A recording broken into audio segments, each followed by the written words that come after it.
L'histoire commence lorsqu'un type nommé Aragito se réveille dans un endroit étrange. Il est complètement perdu, et les gens qui font la queue devant lui se plaignent tous d'être morts. Aragito pense qu'il était en route pour faire du ski avec certains de ses collègues. Il se demande si le bus dans lequel il se trouvait a eu un accident, car ses souvenirs de ce qui s'est passé sont flous. En regardant autour de lui, Aragito commence à se demander si tous ceux qui font la queue avec lui sont réellement morts. Il aperçoit même sa patronne de son pays d'origine, et elle s'appelle Igarashi. Juste à ce moment-là, un guide commence à appeler tout le monde dans l'ordre et lui dit d'avancer calmement. Quand vient le tour d'Aragito, le guide lui remet une licence et lui donne quelques instructions. Elle lui dit que, une fois arrivé, il doit se rendre à la guilde en premier et choisir son métier. Aragito ne comprend pas ce qu'est la guilde, mais le guide l'envoie dans son nouveau monde avant qu'il n'ait pu poser de questions. Alors qu'il est téléporté, le guide lui souhaite la bienvenue au pays du labyrinthe et lui dit qu'il va maintenant commencer sa nouvelle vie. La première étape d'Aragito dans ce nouveau monde est une guilde, comme le guide le lui a dit. À l'intérieur, il aperçoit une femme dont il est presque certain qu'elle était dans le bus avec lui dans son ancien monde. Une réceptionniste nommée Louisa aide cette femme, et elle révèle que son nom est Suzuna. Louisa félicite Suzuna parce que sa demande pour devenir une prêtresse a été acceptée après l'évaluation de ses aptitudes. Alors que Suzuna s'en va joyeusement, elle croise une autre fille nommée Lydia. Suzuna ne veut pas d'ennui, alors elle dit qu'elle est nouvelle ici. Lydia le sait déjà car quiconque s'inscrit à cette guilde est un novice qui vient d'être réincarné ici. Lydia explique qu'elle cherche quelqu'un avec un métier d'arrière-garde car une partie de son métier d'avant-garde n'est pas géniale. Elle admet qu'il pourrait être difficile pour un novice de faire équipe, mais elle dit que rejoindre un groupe fait monter de niveau les gens rapidement. Lydia a une certaine réputation, alors les gens autour commencent à raconter qu'elle recrute encore des gens. Lydia supplie Suzuna de former un groupe avec elle, et Suzuna est prise au dépourvu. Certains font remarquer que Lydia essaie toujours de recruter des gens, et ils se demandent combien de temps celui-ci va durer. Ils disent que, peu importe sa force, cela finit toujours de la même manière à cause de quelque chose chez elle. Aragito les entend, et il se demande ce que ce quelque chose est. Tout le monde rit de Lydia, mais Suzuna surprend tout le monde en acceptant l'invitation de Lydia. Lydia est ravie d'entendre cela, alors elles vont boire du thé ensemble pour célébrer. Louisa remarque alors qu'Aragito a une licence non enregistrée, alors elle l'appelle pour commencer. Louisa explique que seules les personnes qui s'enregistrent en tant que chercheurs sont autorisées à entrer dans le labyrinthe de ce pays. Avant de s'enregistrer, Aragito demande à Louisa ce qu'est censé être cet endroit appelé pays du labyrinthe. Elle explique que c'est une nation qui n'abrite que des chercheurs qui explorent des labyrinthes et les personnes qui les soutiennent. Les gens dont les âmes se réincarnent ici commencent tous leur nouvelle vie ici en tant que chercheurs, tout comme Aragito. En entendant tout cela, Aragito réalise qu'il est vraiment mort dans son ancien monde. Il a soudainement mal à la tête, alors Louisa s'inquiète que ses souvenirs soient en désordre à cause de la réincarnation. Elle s'excuse d'avoir tout expliqué si vite et propose un guérisseur, mais Aragito dit qu'il va bien. Il est prêt à commencer en enregistrant sa licence. Louisa fait remarquer que la ligne du métier sur sa licence est vierge, donc il doit la remplir. Il peut écrire n'importe quel métier pour lequel il pense être fait ou celui qu'il veut le plus essayer. Aragito est surpris qu'il ne choisisse pas parmi une liste prédéfinie, alors Louisa explique pourquoi le système fonctionne ainsi. Les gens se réincarnent ici avec toutes sortes d'expériences, donc ce système leur permet d'en tirer le meilleur parti. Aragito sait à quel point cette décision est importante, alors il prend un moment. Il réfléchit au fait que le fait d'obtenir ou non un métier très demandé déterminera s'il part du bon pied ou du mauvais pied.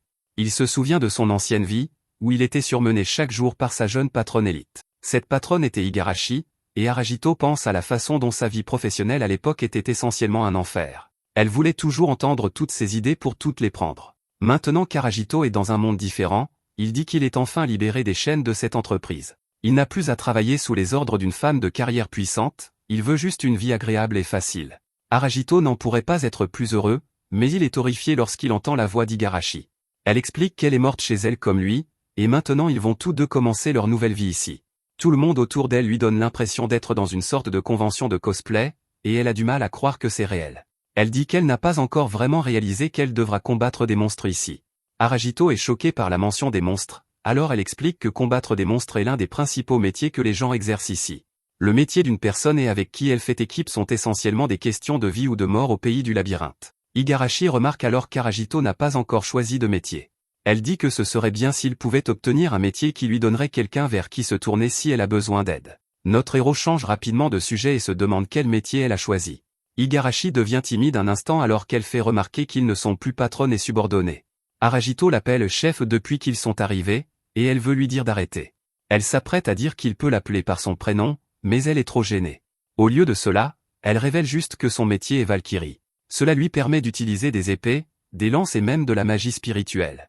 Aragito est impressionnée et Igarashi dit qu'elle pense que pouvoir faire beaucoup de choses l'aidera à survivre. Elle enseigne à notre héros que les rôles au sein du groupe doivent être répartis pour éviter d'avoir deux personnes avec le même métier. Aragito la remercie pour la leçon et décide qu'il devrait choisir quelque chose d'utile pour ses futurs coéquipiers. Igarashi se demande s'il pense déjà à former un groupe, alors il devient confus. Il change encore de sujet et lui souhaite juste bonne chance.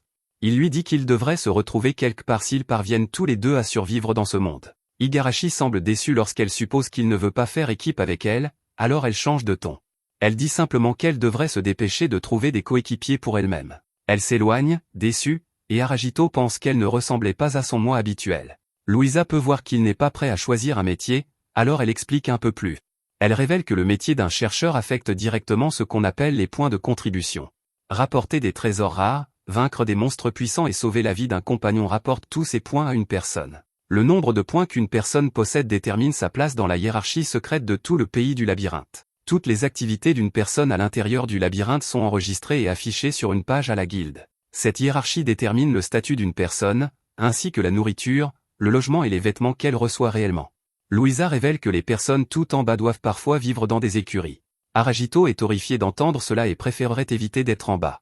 Aragito se demande si les métiers d'arrière-garde sont très demandés, et Louisa confirme qu'ils sont essentiels pour tout groupe.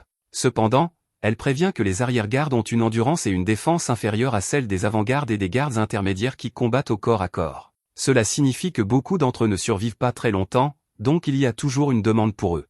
Aragito pense qu'un métier d'arrière-garde pourrait être un bon choix malgré les risques puisqu'ils sont toujours nécessaires. Maintenant, le vrai problème est qu'il n'est pas sûr quel métier d'arrière-garde lui conviendrait le mieux. C'est pourquoi il décide d'écrire simplement le mot arrière-garde sur sa demande. Aragito espère que le système choisira automatiquement le métier d'arrière-garde pour lequel il est le plus fait. Quand il l'écrit, le papier commence à briller, et même Louisa est confuse par ce qui vient de se passer. Elle regarde et se demande ce qu'Aragito a bien pu écrire. Quelque chose est évidemment étrange, mais Louisa n'en parle pas. Elle félicite simplement notre héros parce que sa demande a été acceptée. Aragito est toujours confus et se demande quel métier il a obtenu. Louisa dit arrière-garde, mais pour une raison quelconque, elle n'en est pas sûre. Quand la carte a brillé, elle a changé la langue dans laquelle Aragito a écrit. Louisa ne sait pas quelle est cette langue, et elle n'a jamais rien vu de tel auparavant. Normalement, tout ce qu'un chercheur écrit reste tel quel. Cependant, lorsqu'il s'agit d'un métier sans précédent, quelque chose d'étrange peut arriver. Elle prévient Aragito qu'il pourrait avoir du mal à former un groupe. Louisa se sent en partie responsable de lui avoir donné de mauvais conseils, alors elle décide de prendre des mesures spéciales pour lui. Elle remet à Aragito des tickets de mercenaires à utiliser jusqu'à ce qu'il puisse comprendre ses propres forces et capacités professionnelles. Dehors, Aragito examine les compétences qu'il peut acquérir, et il y en a plusieurs différentes parmi lesquelles choisir. Le soutien défensif réduit les blessures des membres du groupe devant lui, tandis que le soutien offensif ajoute des dégâts à leurs attaques. Le soutien de récupération restaure la vitalité de ses combattants de première ligne, tandis que la vision arrière élargit sa vision pour couvrir l'arrière. Aragito pense que la compétence de vision arrière permet à un arrière-garde à faible endurance comme lui de surveiller ses arrières. Il décide de mettre ses points dans le soutien défensif d'abord. Après avoir testé cela, il ajoutera au soutien de récupération pour pouvoir soigner. À la réflexion, il décide de reporter le soutien de récupération. Il veut savoir s'il existe des potions ou d'autres moyens de soigner avant de s'engager dans cette compétence. Alors qu'il commence à se promener, il met ses premiers points dans le soutien défensif. Aragito ne remarque aucun changement et pense qu'il en apprendra plus lorsqu'il rejoindra un groupe. C'est le seul moyen de savoir s'il a fait le mauvais choix ou si les choses vont s'arranger. Notre héros se rend ensuite au bureau des mercenaires, où il rencontre la sous-directrice nommée Leila. Il veut utiliser ses tickets pour acquérir un mercenaire, et Leila explique que 2 tickets peuvent lui obtenir un demi-humain. Aragito préférerait un avant-garde qui peut utiliser un bouclier, mais Leila explique que le seul disponible est un homme lézard femelle. Elle dit que cet homme lézard est un rogue qui peut utiliser la plupart des équipements et porte un bouclier en cuir. Elle devrait être très utile au premier étage du labyrinthe où il va, qui s'appelle le champ de l'aurore. Aragito réfléchit et détermine qu'il devrait commencer son voyage en testant le soutien défensif niveau 1 sur des monstres faibles. Il se tourne vers Leila et dit qu'il aimerait engager l'homme lézard. Leila va le chercher, et Aragito imagine à quoi elle ressemblera. Il imagine une bête hideuse, mais il est stupéfait quand elle s'avère être une fille d'apparence normale. Leila explique qu'elle s'appelle Theresia. Aragito dit qu'elle ressemble à un humain, mais Leila révèle qu'elle est en fait une ancienne humaine. Un demi-humain est ce en quoi une personne se transforme après avoir été tuée par un monstre à l'intérieur d'un labyrinthe. C'est une des raisons pour lesquelles les gens disent toujours que les morts ne peuvent pas être ressuscités au pays du labyrinthe. Si la transformation peut être annulée d'une manière ou d'une autre, un demi-humain peut retrouver sa forme originale. Aragito se demande pourquoi elle est traitée comme un homme lézard, et Leila explique quelque chose de troublant à propos des demi-humains. Tout d'abord, contrairement aux humains normaux, il n'est pas illégal d'apposer le sceau d'esclave sur les demi-humains. En plus de cela, personne n'est même capable de communiquer avec eux. Elle explique ensuite qu'ils ne peuvent agir que sur les ordres qu'ils reçoivent, mais qu'ils se battent instinctivement lorsque le combat commence. Aragito pense qu'il n'avait pas vu tout cela venir, mais il se présente chaleureusement à sa nouvelle compagne. Theresia ne dit pas un mot, mais elle lui serre la main. Alors qu'ils marchent ensemble dehors, on voit que notre héros a acheté une fronde. Il pense qu'il a enfin une arme et un partenaire, donc il commence à se sentir vraiment comme un vrai chercheur. Il se sent mal, cependant, de faire combattre une petite fille comme Theresia, alors il prévoit de rester tranquille aujourd'hui. Son plan est de trouver des monstres faibles, de tester ses compétences, puis de rentrer tôt. Finalement, ils arrivent au premier labyrinthe appelé le Champ de l'Aurore. Là, ils croisent un homme nommé Ribal et son groupe. Ils remarquent qu'Aragito est japonais, tout comme la Valkyrie du dernier groupe qu'ils ont vu. Aragito réalise qu'il parle d'Igarashi, ce qui signifie qu'elle a dû former son propre groupe. Ribal se présente et explique qu'il gagne sa vie en sauvant des gens qui ne peuvent plus bouger à l'intérieur des labyrinthes. Aragito se présente à son tour et se demande si les labyrinthes sont vraiment dangereux puisque Ribal doit en sauver des gens. Ribal dit qu'ils ne sont pas si mauvais tant qu'une personne n'affronte pas d'ennemis qu'elle ne peut pas gérer. Ribal détermine que, puisqu'Aragito a un mercenaire, il devrait aller bien tant qu'il s'en tient à combattre des monstres de bas niveau. Cependant, il l'avertit de faire attention aux monstres nommés car tout novice qui en affronte un va mourir. Il dit à Aragito de sortir directement du donjon s'il en aperçoit un. Aragito le remercie pour la leçon importante, et Ribal dit d'appeler son groupe s'il a des ennuis. Ils patrouillent souvent dans le labyrinthe, mais ils ne peuvent pas être à l'intérieur tout le temps pour aider tout le monde, mais ils feront de leur mieux s'ils les appellent. Aragito se tourne vers Theresia et lui dit qu'il est temps d'entrer. Quand ils entrent, Aragito est surpris de voir que cela ressemble à un champ ouvert. Finalement, une étrange créature apparaît devant eux, et Aragito se demande si c'est une sorte de monstre boule de duvet. Sa licence l'identifie comme une boule de coton de niveau 1, et Theresia se prépare au combat. La chose commence à tourner, et Aragito se demande si c'est l'un des monstres dont Ribal l'a averti. La boule de coton attaque notre héros, mais Theresia la bloque sans hésitation. Aragito est choqué car il n'arrive pas à croire que cela frappe aussi fort au niveau 1. Aragito dit qu'il devrait s'enfuir, mais Theresia n'écoute pas. Il remarque qu'elle est toute couverte d'égratignures et que, pour une raison quelconque, sa vie elle-même diminue. La créature se précipite vers eux, alors Aragito essaie de dire à Theresia de s'éloigner, mais elle intervient plutôt pour le protéger. Elle est visiblement blessée alors que ses PV tombent rapidement à zéro. Aragito se demande ce qu'il fait en laissant une petite fille le protéger. Il sait qu'il doit faire quelque chose, mais il n'est pas sûr de ce qu'il peut faire en tant qu'arrière-garde. Juste à ce moment-là, il se souvient de sa compétence de soutien défensif. Elle réduit les blessures des membres du groupe devant lui de 10 points, alors il l'utilise sur Theresia. Son timing est parfait, et Theresia est prise au dépourvu lorsqu'une barrière apparaît devant elle. Aragito dit alors à Theresia de bouger juste après qu'il ait tiré sur le monstre. Il le touche avec sa fronde, et Theresia enchaîne avec une attaque. Aragito est ravi de voir qu'ils ont gagné, mais Theresia est toute blessée. Il se sent vraiment mal et regrette de ne pas avoir utilisé sa compétence plus tôt. Il pense qu'il devrait quitter le donjon pour la faire soigner, mais elle ne veut pas. Aragito s'excuse auprès d'elle et admet qu'il ne prenait rien de tout cela au sérieux. Mourir dans un combat comme celui-ci n'avait même jamais été dans ses pensées, mais il comprend enfin le danger maintenant. Il remercie Theresia de l'avoir protégée et promet qu'il fera sa part pour la protéger désormais. Juste à ce moment-là, ils entendent un cri au loin. Ils vont voir ce que c'est, et Aragito est choqué de découvrir que c'est Igarashi. Son groupe semble combattre quelque chose, alors lui et Theresia vont l'aider.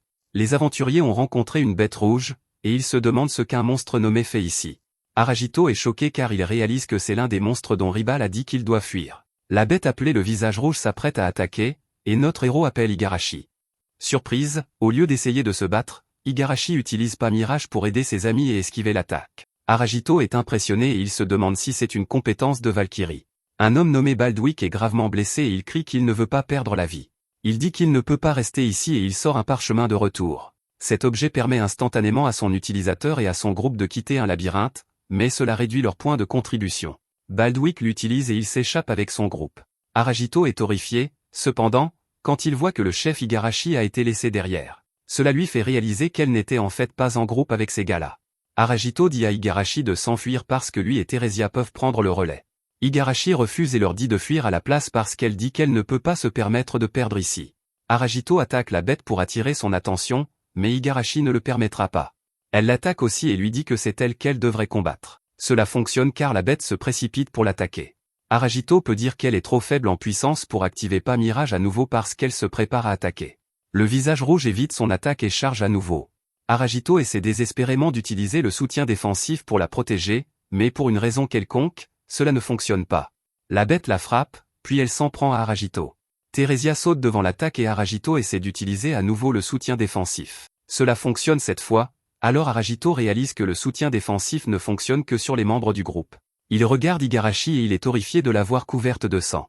Aragito se sent terriblement mal parce qu'il aurait pu la protéger s'il s'était associé avec elle à la guilde. Surprise, Igarashi s'excuse de ne pas avoir été utile et elle dit à Aragito de fuir. Aragito dit que c'est lui qui devrait s'excuser. Il réfléchit ensuite à quelque chose qu'il vient de réaliser après avoir utilisé le soutien défensif. Cela réduit les blessures des membres du groupe de 10 points, et pour ce monstre, cela a complètement bloqué son attaque. Cela donne à Aragito une idée de sa puissance, alors il élabore un plan. Il pense à sa compétence de soutien offensif et à la façon dont elle ajoute 10 points de blessure aux attaques des membres de son groupe qui sont devant lui. Juste à ce moment-là, la bête s'apprête à mettre fin à la vie d'Igarashi, alors Aragito dit à Theresia qu'il va avoir besoin de son aide. Il sait que ses attaques ne feront rien à cette bête, mais les attaques de Theresia, renforcées par son soutien offensif, l'abattront. Aragito donne le buff à Theresia, et elle détruit le monstre. Igarashi est dans un très mauvais état, alors Aragito dit à Theresia d'appeler Ribolt à l'aide. Theresia le contacte et Aragito s'occupe d'Igarashi. Il remarque qu'il vient de monter de niveau au niveau 2, ce qui signifie qu'il peut obtenir le soutien de récupération. Il le débloque, mais il doit demander à Igarashi de rejoindre son groupe pour pouvoir l'utiliser sur elle. Elle espère qu'il ne se moque pas d'elle, alors elle rejoint, puis elle s'évanouit. Aragito utilise sa compétence sur elle et il est soulagé de voir qu'elle commence à récupérer. Aragito range ensuite le visage rouge vaincu, et nous voyons que Ribolt est arrivé. L'état d'Igarashi est toujours très grave, alors il l'emmène immédiatement voir un guérisseur. Les deux filles qu'Aragito avait vues auparavant arrivent et elles se demandent ce qui a bien pu se passer. Aragito explique qu'un monstre nommé est apparu et que c'était serré, mais qu'ils ont réussi à s'en occuper. Les filles sont stupéfaites car cette boule de coton rouge est capable d'anéantir complètement des groupes de niveau 3 entiers. L'une d'elles exige de savoir comment ils l'ont vaincue, mais elle réalise qu'elle est impolie. Aragito travaillait autrefois avec ses filles, et elles se présentent comme Lydia et Suzuna. Suzuna se demande ce qui est arrivé à Igarashi car elles sont toutes les deux inquiètes pour elle. Aragito lui dit de ne pas s'inquiéter car la vitalité d'Igarashi a déjà récupéré. Lydia est d'abord stupéfaite, mais elle réalise que ce qu'elle pensait ne peut pas être vrai. S'il y avait un arrière-garde assez talentueux pour récupérer la vitalité d'Igarashi, ce serait une énorme affaire. Aragito se souvient d'avoir vu Lydia à la guilde et qu'elle voulait s'associer avec un très bon arrière-garde. S'il lui explique son métier, elle pourrait lui demander de rejoindre son groupe. Ce serait peut-être une bonne idée, mais Aragito se rappelle que le bien-être d'Igarashi passe en premier. Il dit simplement aux filles qu'il doit y aller, et elles se disent au revoir. Plus tard, Leila est impressionnée qu'Aragito ait déjà mené un combat et soit revenu en une demi-journée. Elle qualifie cela d'héroïque et dit à Theresia de laisser l'arme qu'elle a utilisée chez l'artisan. Theresia semble avoir quelque chose à dire, et Leila se demande ce que c'est. Theresia pose sa main sur la poitrine d'Aragito, choquant tout le monde. Leila révèle que Theresia s'est vraiment prise d'affection pour Aragito. Aragito est pris au dépourvu et il se demande s'il existe un moyen d'ajouter officiellement un mercenaire à un groupe. Leila est maintenant celle qui est surprise parce qu'il parle de Theresia. Elle révèle que cela coûte 100 tickets de cuivre pour acheter un mercenaire. Elle ne dit normalement cela qu'à ceux qui engagent des mercenaires humains, mais elle veut qu'Aragito le sache. Aragito estime que le prix n'est pas si élevé si cela fait de Theresia un véritable membre de son groupe. Ils ne sont partis en quête ensemble qu'une seule fois, mais la coéquipière qu'est Theresia est déjà indispensable. Plus tard à la guilde, Louisa s'inquiète qu'Aragito ait pu être blessé, mais il lui fait remarquer qu'il est indemne. Il aimerait lui parler en privé, alors ils vont dans une autre pièce. Aragito sort le visage rouge qu'il a vaincu, et Louisa passe en revue les résultats de sa première quête. Il a abattu Redface, qui est un monstre portant une prime, donc sa récompense est de 20 pièces d'or. Louisa voit ensuite son total de points de contribution, et elle est absolument abasourdie de voir le nombre 280. Elle dit que c'est bien trop incroyable car le plus qu'elle ait jamais gagné en tant que chercheuse n'était que de 105. Elle a même dû tuer 50 boules de coton juste pour atteindre le niveau 2, donc c'est incroyable. Aragito demande à propos d'une statistique appelée confiance qui est affichée sur sa licence. Louisa explique que le fait qu'un chercheur établisse ou non des relations harmonieuses avec d'autres chercheurs se reflète dans ses points de contribution. La confiance ne peut normalement pas être quantifiée, mais une licence l'évalue et la quantifie en fonction de l'état de vos coéquipiers. Le taux d'augmentation de la confiance d'un chercheur affecte également ses points de contribution, mais il dépasse rarement 5 en une seule quête. Louisa est stupéfaite car Aragito a mystérieusement 50. Elle ne peut que se demander à quel point Aragito s'est rapproché de son coéquipier. Aragito réalise que c'est probablement pour cela que Theresia agissait comme elle le faisait plus tôt. Il réfléchit ensuite à quelque chose qu'il vient de réaliser. Pour tirer le meilleur parti de ses pouvoirs d'arrière-garde, il a besoin de très bonnes relations avec son avant-garde et sa garde intermédiaire. Cela signifie qu'au fur et à mesure qu'il les soutient, elles s'attacheront à lui de manière anormale. Aragito panique en réalisant que le fait qu'elle ressente des choses aussi fortes pour lui pourrait s'avérer être une très mauvaise chose. Louisa fait remarquer que la confiance n'augmente généralement pas avec un demi-humain, ce qui rend son ombre encore plus étonnant. Elle déclare que son nouveau métier inconnu pourrait être le métier d'arrière-garde le plus puissant du monde entier. Aragito écarte modestement la remarque, mais il demande à Louisa de n'en parler à personne. Elle comprend parce que si la nouvelle se répand, beaucoup de gens pourraient essayer de l'utiliser. Louisa révèle ensuite que son classement général actuel est un peu plus de 137 000e. C'est parmi tous les chercheurs du monde entier. Il est également un 124e dans le district 8. Il y a 3000 chercheurs ici, ce qui signifie qu'Aragito est dans la première moitié. Cela lui donne droit à un logement dans une suite, et notre héros n'en croit pas ses yeux. Louisa dit ensuite qu'on lui a dit qu'Igarashi s'était réveillé. Aragito lui rend visite, et le chef Igarashi le remercie car elle pensait qu'elle était morte. Elle prévient que des groupes de haut rang se battront probablement pour lui une fois qu'ils apprendront ses exploits. Il a vaincu un monstre nommé, et il a grimpé très rapidement dans les classements. Igarashi est cependant dure avec elle-même parce qu'elle a été mise KO et a dû être secourue. Elle a gagné 0 point de contribution, et elle admet qu'elle a simplement choisi un métier qui lui semblait cool. Pour empirer les choses, elle n'a même pas pu trouver quelqu'un qui voulait faire équipe avec elle. Elle pensait qu'elle pourrait s'en sortir seule, mais elle a complètement échoué. Aragito la surprend cependant quand il dit qu'elle avait l'air plutôt cool quand elle l'a vue en danger et qu'elle ne s'est pas enfuie.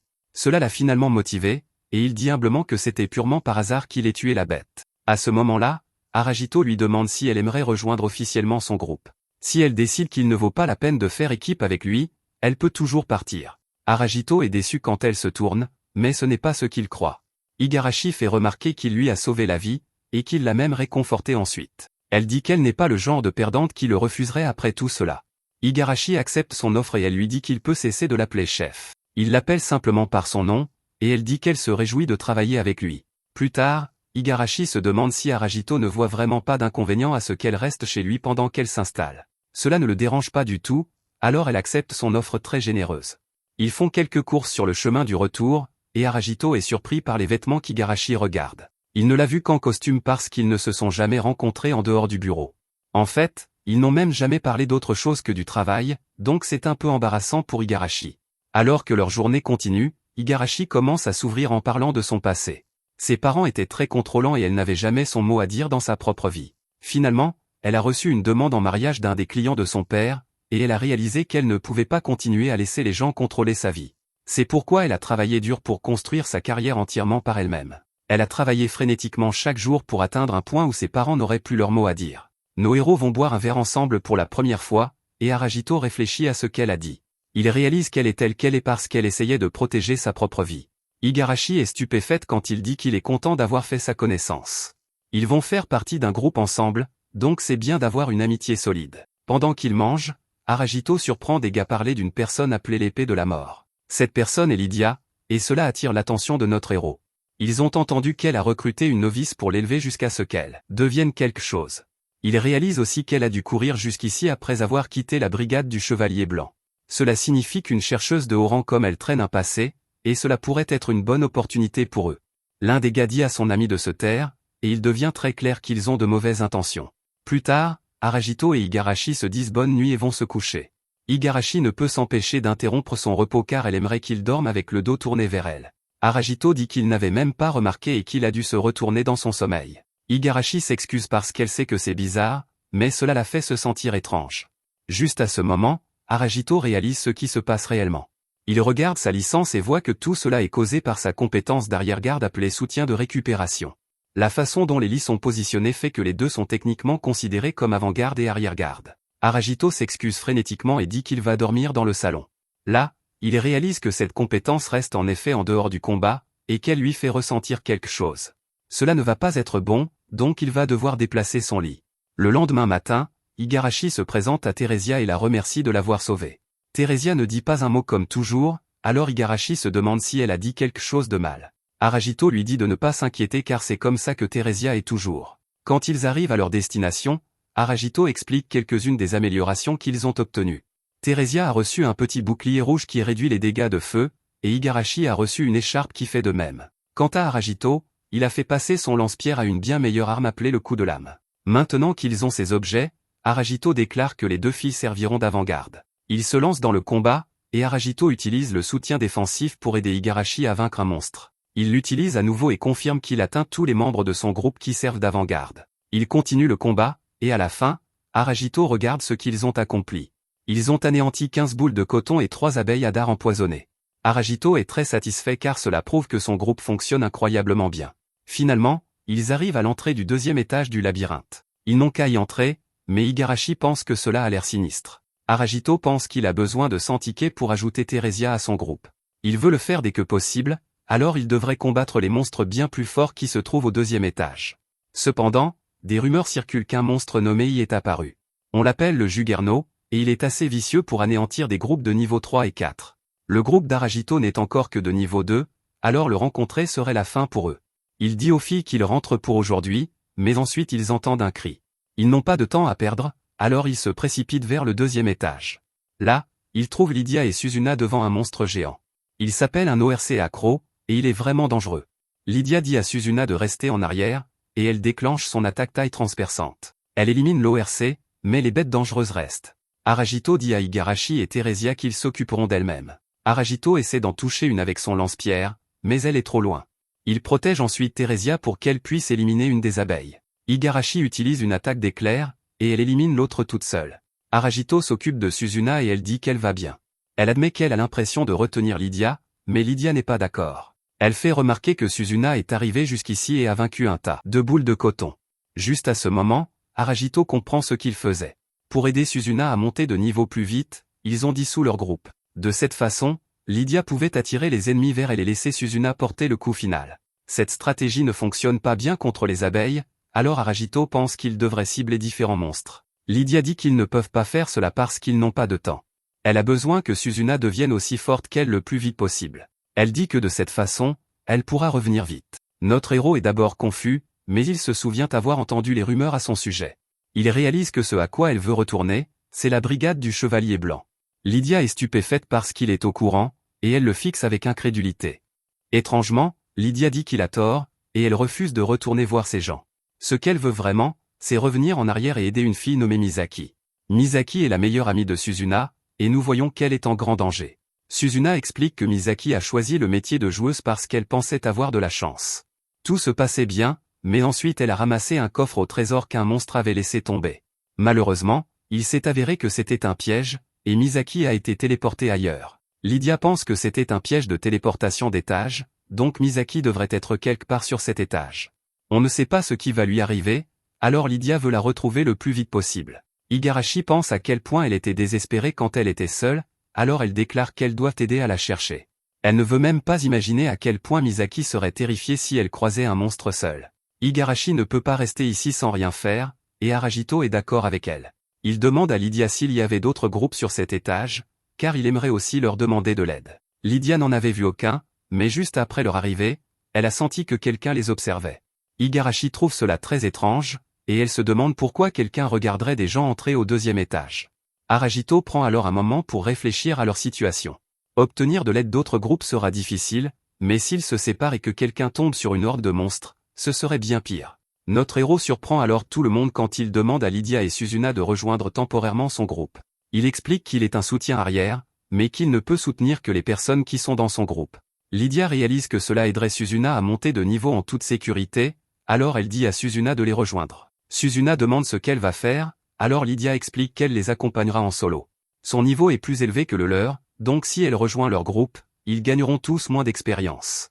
Aragito a une question, alors il interroge une dame à propos de quelque chose qu'elle a dit à la guilde. Elle a dit qu'il y avait un aspect du métier d'avant-garde qui n'était pas le meilleur, et il se demande s'il y a quelque chose qu'ils devraient savoir. Lydia dit simplement que si elle leur dit de courir, alors ils doivent la laisser derrière et s'enfuir. C'est tout ce qu'elle leur demande, alors Aragito accepte. Lydia réitère qu'elle ne rejoindra pas le groupe d'Aragito, mais qu'elle suivra ses ordres. Il peut prendre tout ce qu'elle trouve, et s'il manque jamais d'argent, il peut venir la voir. Suzuna se présente alors formellement et explique que son métier est celui de prêtresse de sanctuaire. Tout le monde se regroupe, mais quelque chose préoccupe notre héros.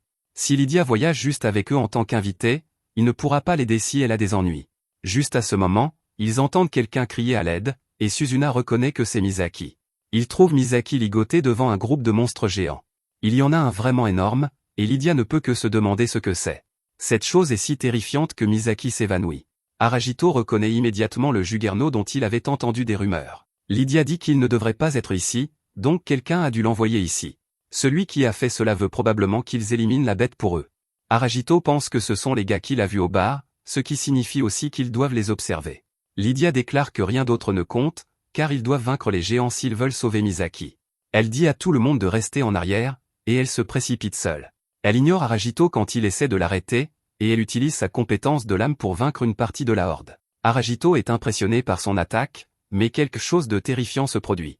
Lydia est consumée par une sorte d'obscurité, et elle hurle comme un monstre. Igarashi dit qu'ils doivent l'aider, mais Lydia leur dit de rester loin. Elle dit qu'ils doivent fuir et s'éloigner le plus possible. Aragito vérifie son statut, et il voit qu'elle est une berserker. Chaque fois qu'elle est touchée par la compétence innée de sang de quelqu'un, berserker est activé. Aragito réalise à quel point c'est dangereux, car Lydia semble incapable de contrôler son pouvoir. C'est sans doute pourquoi elle gardait ses distances et pourquoi elle ne rejoindrait pas leur groupe. Lydia jure de sauver Misaki, car elle dit qu'elle n'est pas une faiseuse de mort. Aragito est stupéfait, car elle prévoit d'affronter tous ces monstres nommés et ces orques toute seule. Elle se précipite pour attaquer le Juggernaut, mais son attaque ne fait même pas une égratignure. La bête géante utilise son attaque vocale brutale, et le rugissement puissant l'envoie s'écraser au sol. Aragito l'appelle, mais il est trop tard. La bête la saisit, alors Lydia dit à tout le monde de s'enfuir. Aragito pense à quelle facilité ils pourraient s'échapper s'ils utilisent le parchemin de retour que Suzuna possède. Ce serait la chose intelligente à faire, car il n'y a aucun moyen qu'il puisse battre le Juggernaut. Cependant, il dit qu'il ne peut pas s'enfuir juste parce qu'on le lui a dit. Au lieu de cela, Aragito tire un coup sur la bête, et elle lâche Lydia. Elle parvient à esquiver une autre attaque, mais elle est toujours en danger. Aragito se tourne vers les autres filles et leur dit que si elles n'ont plus d'option, elles doivent le laisser derrière et courir pour sauver leur vie. Les filles refusent, et elles promettent qu'elles sont avec lui jusqu'à la fin. Aragito les supplie de faire ce qu'il dit, et il promet de faire tout ce qu'elles voudront quand elles seront rentrées saines et sauves. Les filles acceptent, mais elles ne s'enfuiront pas s'il n'y a pas d'autre option. Aragito leur permet de rester à proximité, mais il leur fait promettre d'avoir le parchemin de retour prêt. Il pense alors que si l'une d'elles reçoit un coup direct du Juggernaut, elle ne survivra pas. Cependant, il voit que Lydia est capable d'esquiver les attaques du Juggernaut. Cela signifie qu'ils peuvent créer une opportunité pour contre-attaquer. Notre héros a une idée, alors il dit à Lydia de rejoindre son groupe. Elle hésite, alors il lui fait remarquer qu'elle ne peut pas sauver Misaki de cette façon, et les autres filles essaient de la convaincre. Les choses ne s'annoncent pas bien, mais notre héros est stupéfait quand sa licence montre que Lydia a rejoint leur groupe. Il lui ordonne immédiatement d'utiliser une attaque qui inflige beaucoup de dégâts. Il pense que les attaques physiques n'ont pas fonctionné contre le Juggernaut. Cependant, s'il ajoute 10 points à chacune des attaques de Lydia, cela pourrait peut-être percer. Aragito lui donne un coup de pouce, alors Lydia se précipite. Elle utilise sa compétence Red Sonic pour s'approcher, puis lame florale pour déchaîner une rafale d'attaques. Le plan d'Aragito fonctionne parfaitement, car les frappes renforcées de Lydia abattent la bête géante. Aragito craint qu'il n'y ait plus d'ennemis à proximité, alors il dit aux autres filles d'aller couvrir Lydia. Juste à ce moment, les gars du bar se révèlent, et ils se préparent à mettre fin à la vie de Lydia. Aragito dit aux filles de l'aider pendant qu'il les soutient. Les filles n'hésitent pas une seconde, et elles éliminent tous les voyous avec les renforcements d'Aragito. Igarashi est vraiment impressionné par la précision de Suzuna, et Suzuna elle-même est surprise. Elle dit que ses attaques semblaient un peu étranges, et c'était une sensation qu'elle n'avait jamais eue auparavant. Tout cela grâce à Aragito, alors il dit à tout le monde de simplement supposer que lorsqu'elles sont devant lui, leurs attaques seront renforcées. Notre héros va ensuite voir Lydia, et elle dit qu'elle va bien. Elle se sent pathétique de ne plus avoir d'énergie, mais Aragito lui dit que ce n'est pas grave. Il utilise sa compétence de soutien de récupération et lui dit que cela la remettra en pleine forme. Lydia est alors heureuse d'apprendre que Misaki va bien. Elle était inquiète, car elle n'était pas sûre de pouvoir la sauver, alors elle remercie Aragito pour son aide. Misaki se réveille et elle serre immédiatement Suzuna dans ses bras. Elle était terrifiée, alors elle remercie son ami de l'avoir sauvée. Pendant ce temps, Lydia s'excuse, car elle sait que ce qu'ils viennent de la voir faire était assez déroutant. Elle sait que c'est beaucoup, alors elle promet d'expliquer plus tard. Aragito regarde alors le cadavre du Juggernaut, et il voit qu'il tient quelque chose. Il se demande si c'est un de ses coffres au trésor, et Lydia donne plus de détails. Elle explique que les monstres nommés laissent presque jamais tomber des coffres au trésor noir comme celui-ci. Elle révèle que ce genre de coffres sont de véritables trésors que tout chercheur rêve de trouver. Cependant, elle avertit qu'Aragito ne doit pas l'ouvrir à la légère. Elle lui dit de demander à la guilde de les orienter vers un ouvreur de coffre qui pourra désamorcer le piège à l'intérieur. Juste à ce moment, Misaki remercie notre héros de l'avoir sauvé. Elle ne connaît rien au donjon ni au métier de chercheur, mais à partir de maintenant, elle promet de faire de son mieux pour apprendre. Elle veut commencer par demander à Aragito de l'inviter à dîner. Aragito est pris au dépourvu, mais les autres filles disent qu'elles ont aussi faim. Notre héros accepte de les emmener, alors il dit à Theresia qu'il la ramènera d'abord au bureau des mercenaires. Theresia ne répond pas, alors les autres filles font remarquer qu'elle veut aussi manger avec elle. La très excitée Misaki dit qu'elle voulait dire à Theresia à quel point sa tête de lézard est mignonne, et il devient très clair que les filles seront toutes bonnes amies. Avant le dîner, ils se rendent tous à la guilde pour faire leur rapport. Louisa crie comme une folle, car elle n'arrive pas à croire qu'ils ont vaincu un Juggernaut. Elle est tellement choquée qu'elle perd connaissance un instant, et elle leur dit de venir lui parler dans une autre pièce. Là, elle explique qu'il y a des monstres qui apparaissent couramment et d'autres qui sont rares. Quant au Juggernaut, il est extrêmement rare parmi les crocs à poil nommés. Louisa a vérifié les registres et a trouvé qu'un groupe comprenant 24 chercheurs entre eux avait autrefois affronté un Juggernaut. Malgré tous leurs efforts combinés, ils ont été complètement vaincus. Les seuls survivants étaient ceux d'un groupe dirigé par un gars nommé Bergen. Aragito réalise que Bergen était l'un de ses voyous. Le groupe de Bergen a pris Misaki pour attirer Lydia et la faire éliminer le Juggernaut à leur place. De cette façon, ils pourraient éliminer Lydia après et s'emparer de tout le butin pour eux-mêmes. Louisa leur dit de laisser la guilde gérer le reste, car juger des gens comme Bergen fait partie de leur devoir. Aragito change alors de sujet en se demandant si le pays du labyrinthe a un roi. Louisa dit non, et elle révèle que la famille qui a fondé le pays a été bannie du district 1. Ceux qui détiennent le pouvoir au pays du labyrinthe maintenant sont les chefs de la cathédrale et les guides de la guilde. Aragito en déduit qu'ils sont chercheurs parce que le pays le veut, et c'est pourquoi les gens convoqués ici n'avaient pas d'autre choix que de devenir chercheurs. Louisa révèle alors quelque chose de très intéressant à propos de ce pays. Elle explique que tous les labyrinthes du pays du labyrinthe existent ailleurs dans le monde. Seules les entrées utilisées pour s'y téléporter se trouvent à l'intérieur des murs du pays du labyrinthe. Elle-même n'est pas encore digne de savoir pourquoi il en est ainsi.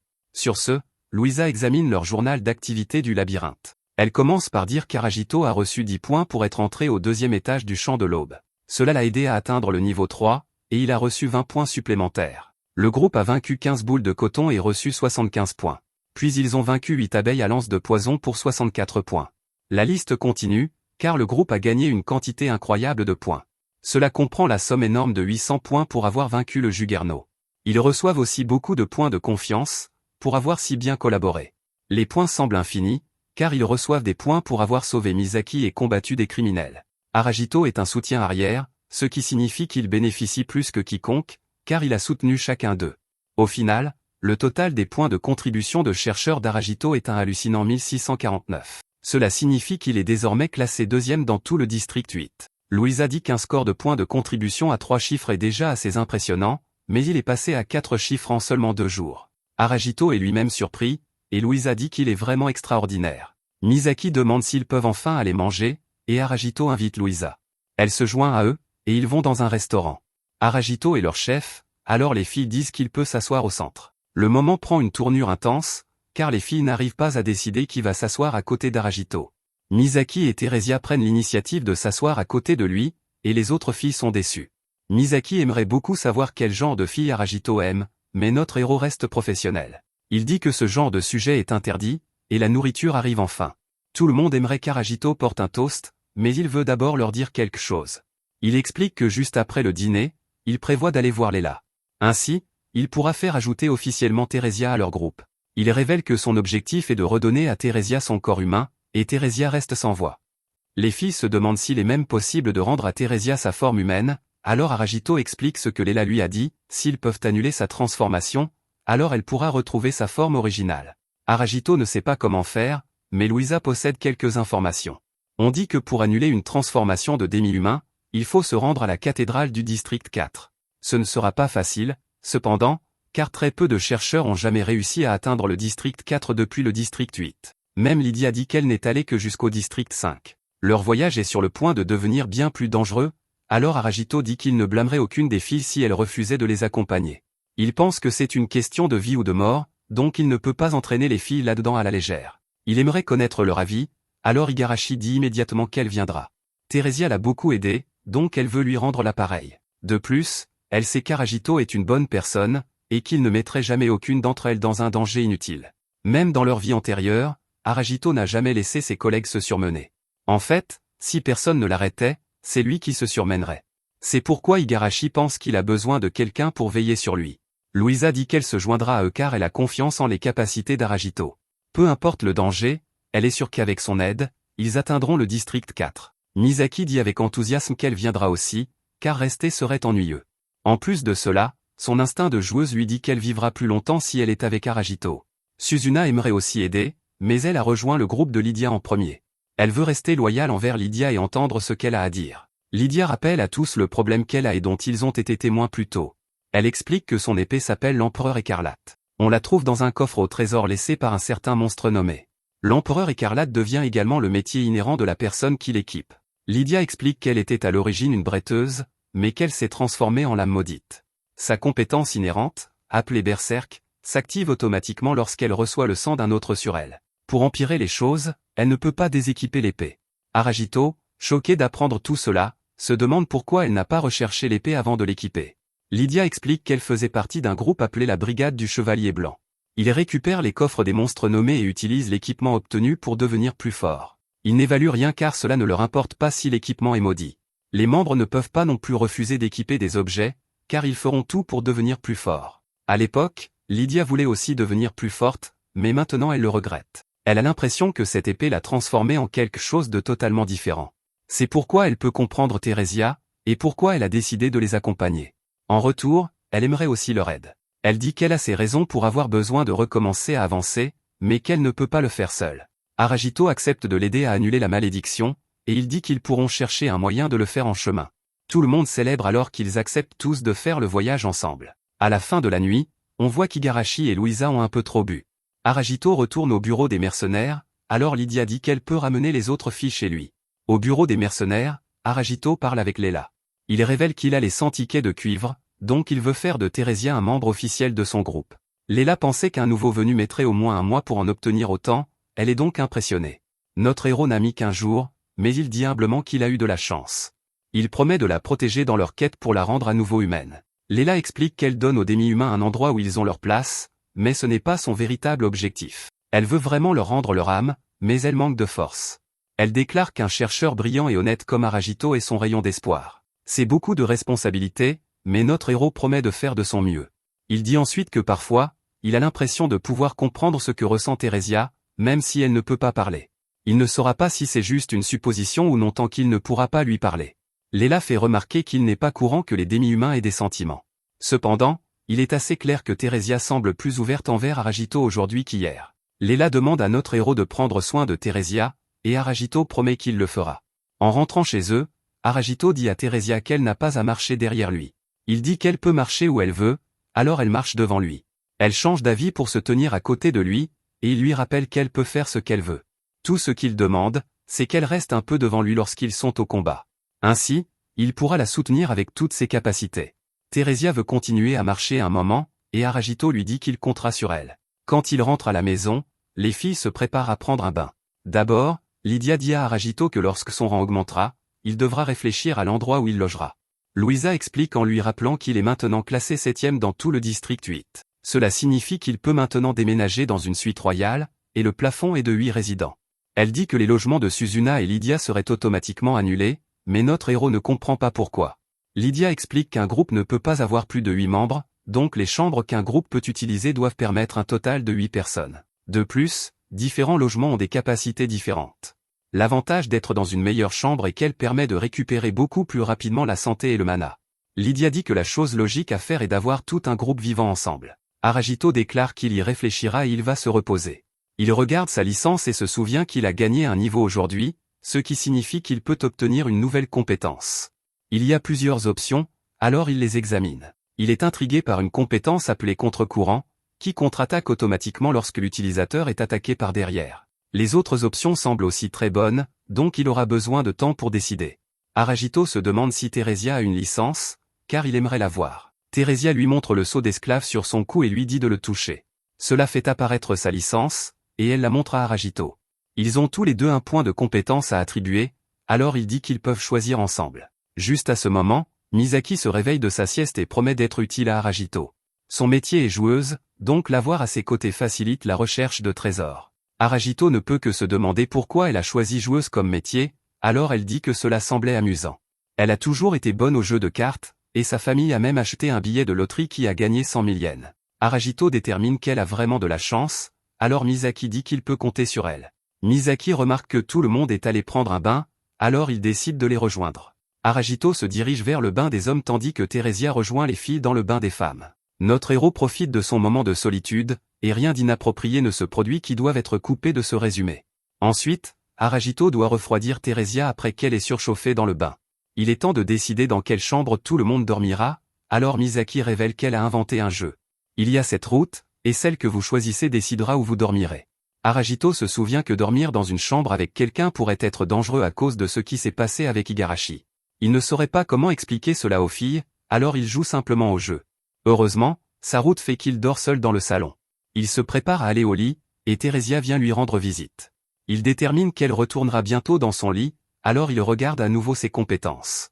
Aragito aimerait choisir contre-courant, mais il se rappelle que les compétences qui profitent au groupe passent en premier. C'est pourquoi il choisit œil de faucon, qui améliore sa capacité à surveiller les situations lorsqu'il est en retrait.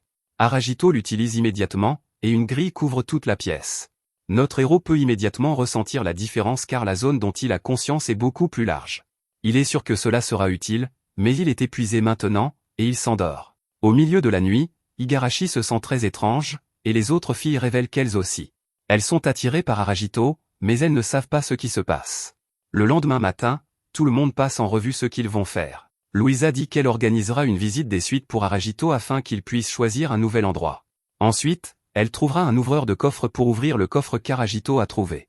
Après avoir vaincu la bête géante, Aragito demande si quelque chose d'étrange s'est produit la nuit dernière, et toutes les filles font comme si de rien n'était. Notre héros se rend ensuite chez le dissecteur qui a fabriqué leur équipement à partir du matériau des visages rouges. Tout était de très haute qualité, et Aragito dit que cela lui a déjà sauvé la vie. Aragito a apporté le Juggernaut à disséquer, donc le gars travaille dessus. Le gars dit que le Juggernaut est tellement énorme qu'il a fait appel à tous les ateliers de dissecteurs du district 8 pour diviser le travail. Sa fille est là, et il dit qu'elle meurt d'envie de mettre ses talents à profit sur la pièce du Juggernaut qu'ils ont. La jeune fille est très impressionnée parce qu'Aragito leur a apporté 2 monstres nommés en 2 jours. Elle dit que voir son succès lui donne envie de retourner dans un donjon. Elle est sûre qu'elle pourrait disséquer toutes sortes de monstres rares si elle allait avec Aragito. Le propriétaire de l'atelier demande alors ce qu'Aragito aimerait faire du matériau une fois qu'ils auront terminé. Aragito dit qu'il aimerait qu'il les garde pendant qu'il décide s'il veut les vendre ou en faire de l'équipement. Dehors, nos héros sont prêts à visiter les suites, mais plus important encore, à rencontrer l'ouvreur de coffre. Aragito regarde le mystérieux coffre noir, et il ne peut que se demander ce qu'il contient. Un peu plus tard, nous voyons que nos héros ont trouvé un nouvel endroit où vivre. Aragito dit aux autres de s'installer pendant que lui, Igarashi et Theresia vont voir le perceur de coffre. Misaki est vraiment excitée parce que sa nouvelle maison est incroyablement luxueuse, elle va enfin pouvoir être comme les riches et célèbres, et elle n'en peut plus d'attendre. Le groupe se sépare, et Aragito va rencontrer le perceur de coffre. En chemin, nos héros rencontrent un monstre au milieu de la ville. Étonnamment, une femme est avec lui, et elle révèle que ce sera elle qui ouvrira le coffre noir d'Aragito. Elle s'appelle Felma, et son gros chien s'appelle Sion. Sion est une race appelée Silverhund, et elle était autrefois un chien de garde qui voyageait avec des chercheurs. Sion garde maintenant ses enfants, et Felma dit à ses enfants d'être sages pendant qu'elle travaille. Felma se met immédiatement au travail en touchant le coffre, et elle ressent quelque chose qu'elle n'a pas ressenti depuis un certain temps. Elle explique que ce type de coffre, elle ne le rencontre qu'une fois par an. Felma peut immédiatement dire que le trésor à l'intérieur est une rareté de très grande valeur, cependant, si elle fait une erreur en l'ouvrant, cela pourrait invoquer une horde de monstres puissants, ou même anéantir toute une section de la ville. Pour faire simple, son échec provoquerait une sorte de catastrophe massive. Elle dit à nos héros de ne pas s'inquiéter, cependant, car elle est préparée. Elle porte des boucles d'oreilles d'artisan et un anneau de mystère, ce qui porte ses chances de réussite à 100%. Felma les emmène dans une autre pièce où elle commence réellement le processus d'ouverture. Une lueur étrange émane du coffre, et Aragito se demande ce qui se passe. Cela ressemble à un labyrinthe, alors Felma explique qu'il s'agit d'un mécanisme de défense destiné à empêcher l'ouverture du coffre. Elle dit que le coffre ne s'ouvrira pas à moins que toutes les boules du labyrinthe ne soient placées à l'intérieur du coffre. Si la boule touche ne serait-ce que le bord d'un passage du labyrinthe, quelque chose de terrible se produira. Felma dit à nos héros inquiets de lui laisser faire, mais regardez la boule traverser le labyrinthe est terrifiant, elle touche presque le bord à plusieurs reprises, et elle doit passer par des virages très serrés. Felma dirige les boules avec maestria et les envoie soigneusement dans le coffre. Elle termine finalement et ordonne au coffre de montrer tout ce qu'il contient. Le coffre libère une lumière aveuglante, et il est enfin ouvert. Felma dit à notre héros de regarder, Mais il est déjà stupéfait, le coffre a libéré des tonnes d'or, et il y en a tellement qu'il remplit presque toute la pièce. Araito reste sans voix tandis qu'il contemple tout ce trésor. Il trouve également un objet étrange qui ressemble à une énorme clé. Felma explique que le coffre pourrait également contenir des objets maudits, elle les avertit de n'équiper quoi que ce soit avant qu'elle ne l'ait évalué. Au bout d'un moment, nos héros retournent retrouver les autres. Tout le monde est émerveillé car ils sont revenus avec de nouveaux équipements sophistiqués. Araito porte un gilet pare-balles, et il a même une arme améliorée, il a désormais une fronde appelée une fronde en ébène qui est beaucoup plus puissante. Elle a même des emplacements sur la poignée pour ajouter des runes, mais Araito n'a aucune idée de ce que c'est. Elidia explique que les runes sont essentiellement des pierres magiques supérieures, les objets dotés d'emplacements pour runes sont incroyablement précieux, alors elle lui dit d'en prendre bien soin. Araito porte également des gants de chêne en acier léger qui augmentent ses capacités de soutien, ils aideront beaucoup ses compétences, et tout le monde les admire. Quant à Theresia, elle porte désormais des bottes caméléons, celles-ci lui permettront de se fondre dans son environnement. Les autres remarquent qu'Igarashi manque à l'appel, et ils la voient se cacher à proximité. Elle est vraiment timide pour une raison quelconque, mais tout le monde est émerveillé de voir qu'elle a une nouvelle armure. Igarashi est gênée par son côté révélateur, mais elle offre beaucoup de soutien, elle s'appelle l'armure de dame en acier léger, et elle augmente sa défense magique. Elle a beaucoup d'autres avantages aussi, mais Igarashi déteste à quel point elle est révélatrice. Igarashi donne ensuite une ceinture qu'elle portait à Suzuna car elle ajoute beaucoup de défense. Suzuna l'essaie, et tout le monde dit qu'elle lui va vraiment bien. À ce moment, Suzuna se souvient que lorsqu'elle a vérifié sa licence plus tôt, son niveau avait augmenté, et elle avait des points de compétence. Araito dit qu'il en va de même pour lui, et pour Igarashi aussi. Ils ont beaucoup de choses à tester comme leurs nouvelles compétences et équipements, alors Misaki dit que le champ de l'aube sera l'endroit idéal pour le faire. Il s'y rend immédiatement, et Elidia déclare qu'il est temps d'abattre beaucoup de monstres. Il rencontre un groupe de boules de poils, et nos héros se préparent au combat. Araito ordonne à Misaki de lancer son arme appelée les dés de fer, Misaki s'étonne elle-même lorsque son attaque parvient à repousser les créatures. Araito regarde sa licence, et elle montre que ses compétences lui donnent des dégâts de soutien supplémentaires. Elidia le remarque aussi, alors elle dit que tout le monde peut s'attendre à voir des augmentations de leur défense et de leurs soins également. Tout le monde est vraiment excité, mais ils sont rapidement terrifiés lorsque 3 bêtes géantes apparaissent. Araito n'a pas peur alors qu'il dit à Suzuna et Igarashi d'utiliser leurs nouvelles compétences, il dit aussi à Theresia d'utiliser sa nouvelle arme, alors ils commencent tous leur attaque. Suzuna utilise l'auto-attaque pour abattre l'une des abeilles, et Araito élimine l'autre. Igarashi libère ensuite sa compétence appelée double attaque et découpe 2 des monstres. Theresia utilise le tranchant du vent, et son coup puissant tranche la bête en 2. Araito conclut que la double attaque d'Igarashi peut toucher 2 ennemis à la fois, et que le tranchant du vent de Theresia envoie l'ennemi voler après l'avoir touché. À ce moment, Suzuna remarque que les personnes devant elle brillent, personne d'autre ne peut voir cela. Araito commence à se demander si Suzuna a une sorte de capacité qui lui permet de voir des choses que les autres ne peuvent pas. Nos héros entrent ensuite dans le 3e étage, où le ciel semble plus sombre que d'habitude. Il y a aussi plus d'arbres ici, alors Elidia avertit qu'une couverture plus dense signifie une plus grande probabilité d'ennemis cachés à proximité. À ce moment, ils entendent un bruit terrifiant, et ils voient qu'il provient d'une meute de loups.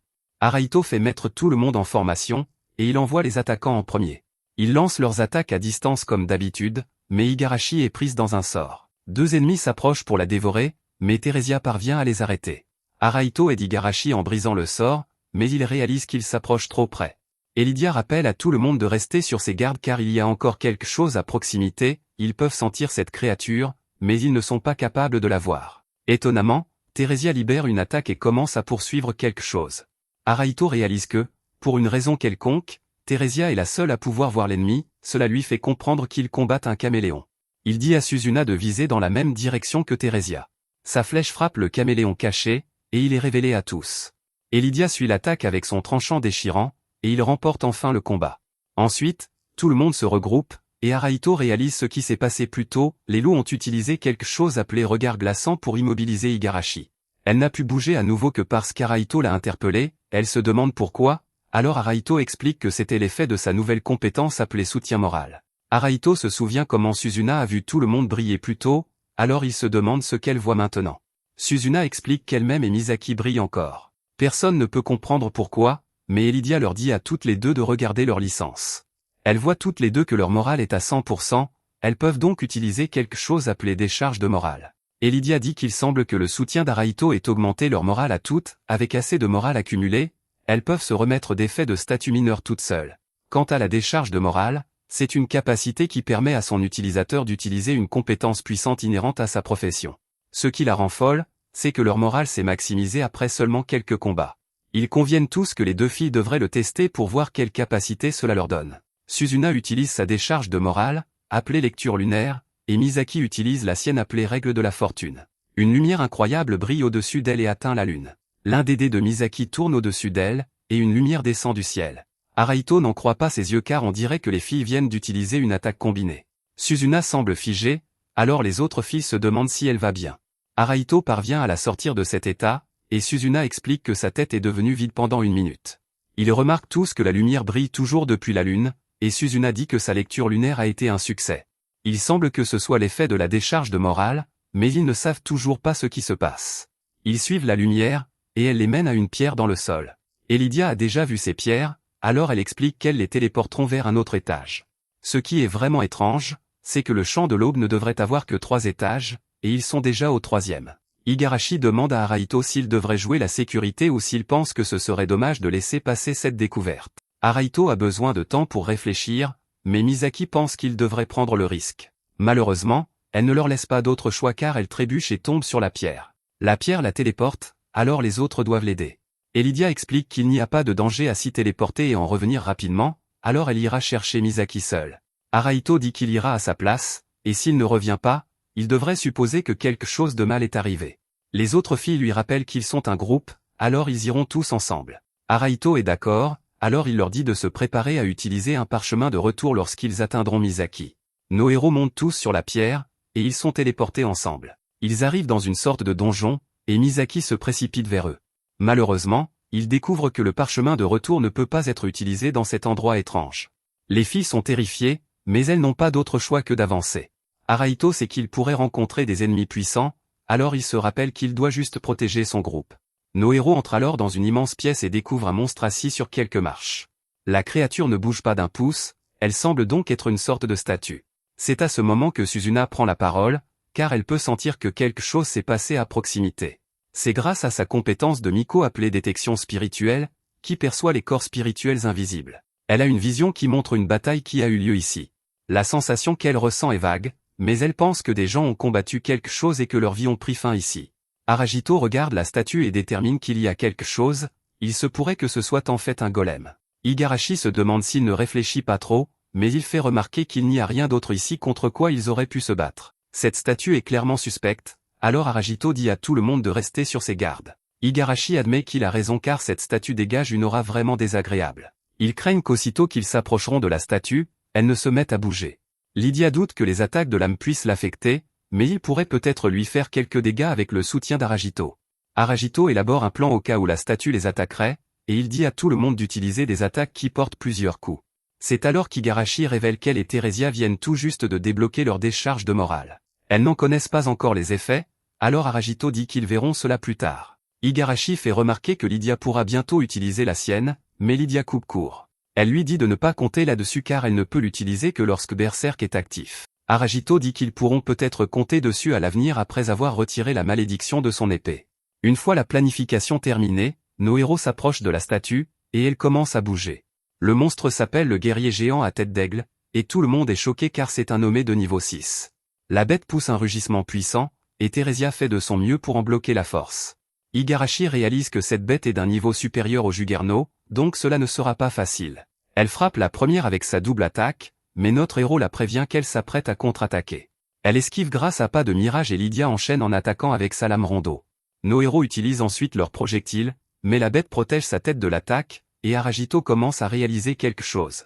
Il détermine qu'elle protège sa tête de cette façon doit signifier que c'est le point faible du monstre. Ils doivent juste concentrer leurs attaques là-dessus, mais soudain, le monstre utilise une attaque de vent. Lydia est repoussée, et Arahito détermine qu'il doit faire quelque chose. Il utilise sa compétence œil de faucon, qui lui montre le point faible sur la tête du monstre. Il l'attaque, et la bête hurle de douleur. Arahito dit à tout le monde où attaquer, mais Suzuna prévient que la bête s'apprête à faire quelque chose. Elle subit une sorte de transformation, mais Lydia refuse de reculer. Elle se précipite avec sa raid sonique, mais la bête est bien plus rapide qu'avant. Elle se retrouve en sérieux danger, alors notre héros doit agir vite.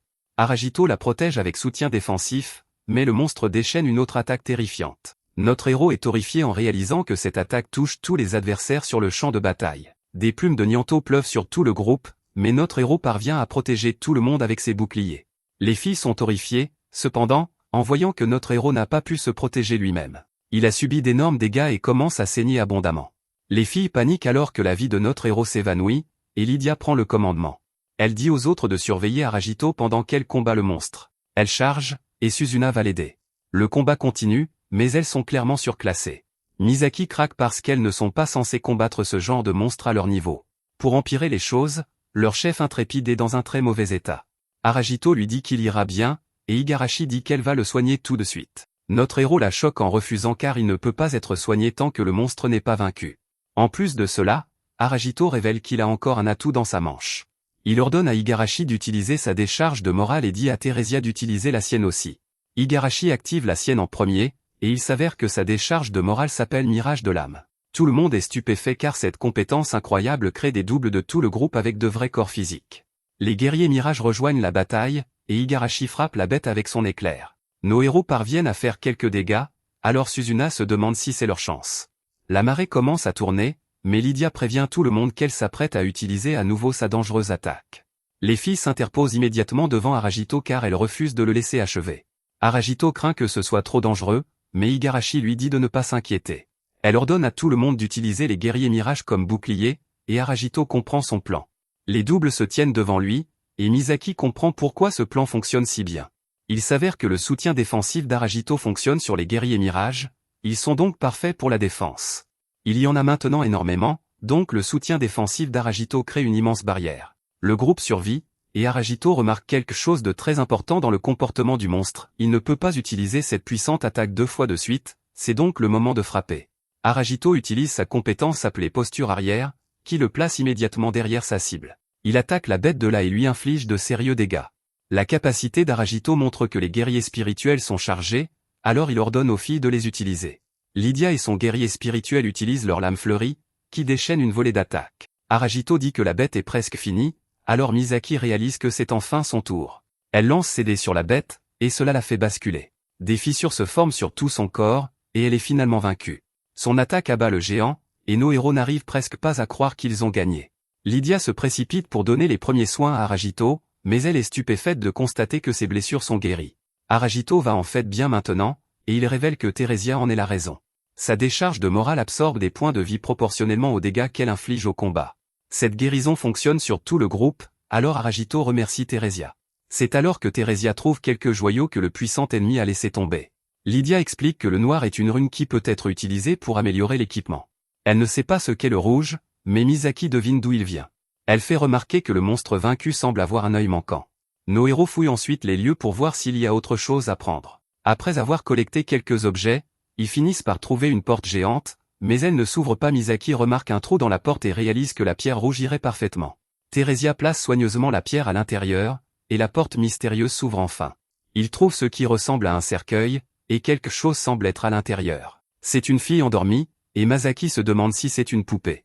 Suzuna peut dire qu'elle est vivante, et Igarashi remarque un trou de serrure sur sa poitrine. Cela rappelle à Aragito qu'il a trouvé une clé lorsque Felma a ouvert son coffre noir. Aragito pense qu'il pourrait trouver une sortie s'il regarde autour de cette pièce, mais il est plus préoccupé par le fait de réveiller cette mystérieuse fille. S'il la réveille, elle pourra peut-être leur dire comment sortir. Aragito décide d'essayer la clé, mais les autres filles lui disent d'attendre. Elles ne veulent pas qu'il porte cette responsabilité seul, alors ils mettent tous la clé ensemble. Ils insèrent la clé, et la fille se réveille enfin de son long sommeil. Elle appelle immédiatement Aragito par son nom complet et le remercie de l'avoir réveillée. Elle se présente ensuite comme Arya, la 117e divinité cachée. Arya explique qu'elle est destinée à accorder sa protection à quiconque va si loin. Malheureusement, elle s'excuse car leurs efforts ont été vains, et elle ne le peut plus. Arya a perdu la majeure partie de son autorité, et beaucoup de ses parties sont parties. Elle a été abandonnée ici il y a longtemps car son créateur l'a jugée comme un échec. Son degré de perfection en tant que réplique d'une divinité était tout simplement trop faible. À cause de cela, son créateur l'a jetée dans ce labyrinthe et l'a scellée à l'intérieur. Nos héros trouvent cela horrible, alors ils se demandent s'il y a un moyen de la libérer. Arya dit que ce n'est possible que si quelqu'un devient son dévot et rassemble les parties nécessaires. Cependant, elle ne le recommande pas car c'est très dangereux, croire en une divinité cachée comme elle fera de cette personne l'ennemi de tous les autres dieux. Il devrait combattre les autres dieux, et il n'y a aucun moyen d'y échapper. Elle explique que les dévots assument également la responsabilité de ce qu'on appelle le rassemblement des dieux. En plus de cela, Une personne ne peut jamais vénérer qu'un seul dieu. Arya se dit un échec car son état actuel est un désastre. Il lui manque énormément de parties, donc si elle rencontrait un autre dieu, elle ne pourrait pas le vaincre. Aragito comprend les risques, mais il sait ce qu'il veut faire. Il ne décidera pas pour les autres, cependant, alors il leur demande ce qu'elles en pensent. Suzuna veut sauver Arya, et Lydia dit que la protection de la divinité cachée les aiderait. Aragito dit alors à Arya qu'il ne pense pas du tout qu'elle soit un échec. Ils sont prêts à devenir ses dévots, alors il lui demande comment faire. Arya dit que c'est facile, et tout ce qu'elle a à faire est d'accorder à leur licence la capacité de la contacter. Elle le fait, et elle promet de les aider avec sa protection chaque fois qu'ils seront en danger. Elle les remercie de l'avoir choisi, mais notre héros fait remarquer qu'ils ont simplement fait ce qui leur semblait juste. Arya crée alors un passage pour faire sortir ses héros de cet endroit. Suzuna s'inquiète beaucoup, craignant qu'ils ne puissent pas revenir. Arya lui dit de ne pas s'inquiéter car une fois qu'elle aura retrouvé sa puissance, elle pourra également créer une entrée ici. Ils se disent tous au revoir, et nos héros sont ramenés. À la surface, Igarashi remercie Aragito car ils ont tous survécu grâce à lui. C'est alors que notre héros s'effondre parce que toutes ses forces l'ont soudainement quitté. Les filles lui disent de se reposer, et Theresia surprend tout le monde en tenant Aragito. Igarashi réalise que Theresia montre sa reconnaissance à sa manière. En bas, Arya dit que cela fait 860 ans que cet endroit a été construit pour elle. Après tout ce temps, il a enfin été déverrouillé par Aragito. Elle regarde ensuite dans les souvenirs d'Aragito et voit les personnes qu'il a protégées. Arya déclare que s'il va les protéger par derrière, alors elle le protégera, elle, depuis l'endroit où elle se trouve. Un peu plus tard, nous voyons que Louisa peut à peine se contenir. Elle dit que c'est parce que tout ce qu'Aragito a accompli est tellement incroyable que son esprit s'est figé un instant. Elle passe en revue ses résultats secrets, et elle n'est toujours pas habituée à voir des résultats aussi incroyables. Ce qui a vraiment retenu son attention cette fois-ci, c'est sa découverte et son entrée dans un territoire inexploré. Le territoire inexploré fait référence à des endroits d'où aucun membre de la guilde n'est jamais revenu vivant, d'une manière ou d'une autre. Aragito et tout son groupe sont revenus sains et saufs. Cela signifie que les points de contribution de leur groupe les placent au-dessus de tous les autres groupes. Aragito est actuellement classé premier dans tout le district 8, et il n'arrive pas à y croire. Sur le chemin du retour, nos héros remarquent une agitation. Les enfants de Felma sont là, ainsi que leur chien d'argent. Aragito se demande s'ils ont des ennuis, car un type exige de savoir comment ils comptent se faire pardonner pour quelque chose. Le type explique à Aragito que leur chien l'a percuté délibérément. Il a sali ses précieuses bottes, et il veut une compensation. Il veut 10 pièces d'or, mais Aragito voit bien qu'il essaie simplement de les extorquer. La fille de Felma explique que c'est le type qui a heurté Sion, mais le type lui dit simplement de se taire. Aragito a une idée, alors il dit aux enfants de le laisser emprunter le pouvoir de Sion. Il transfère Sion au groupe d'Aragito, et Aragito dit au voyou de s'excuser. Le type essaie plutôt d'attaquer, mais Aragito utilise le soutien défensif pour protéger Sion.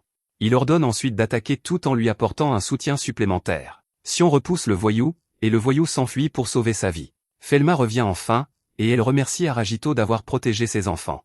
Aragito lui en attribue le mérite, et il pense qu'il n'avait aucune idée qu'elle était si forte. Le Sion, animal de compagnie de notre héros, et Aragito se demande s'il existe un endroit où il peut trouver un chien de garde comme elle. Il est clair qu'ils l'ont prise en affection, alors Felma dit qu'ils peuvent emmener Sion lors de leur prochaine quête. Felma voulait donner un peu d'expérience de quête à Sion, et elle semble beaucoup apprécier Aragito. Aragito pense que, s'ils avaient Sion avec eux, cela renforcerait encore leur défense.